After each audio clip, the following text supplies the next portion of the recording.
mother was incredibly fond, deeply in love with this little girl.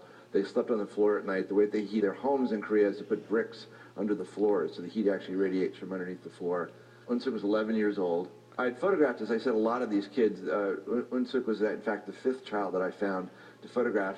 And almost universally amongst all the kids, they were really psychologically damaged by having been made fun of, ridiculed, picked on, and been rejected. And Korea was probably the place I found to be the worst for these kids. And what struck me immediately in meeting Unsuk was how confident she appeared to be, how happy she seemed to be in her own skin.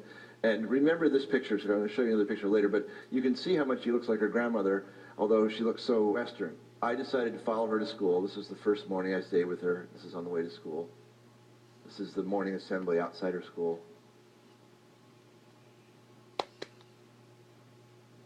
And I noticed that she was clowning around. When the teachers would ask questions, she'd be the first person to raise her hand.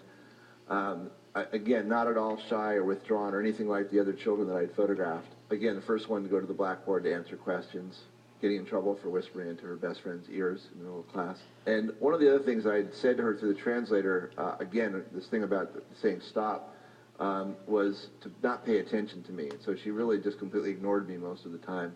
I noticed that at recess, she was the girl who picked the other girls to be on her team.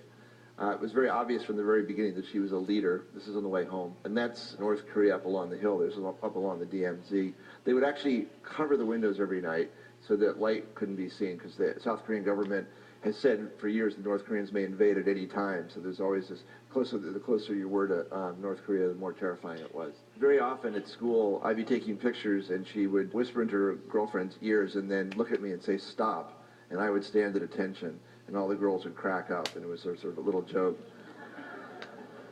The end of the week came, and my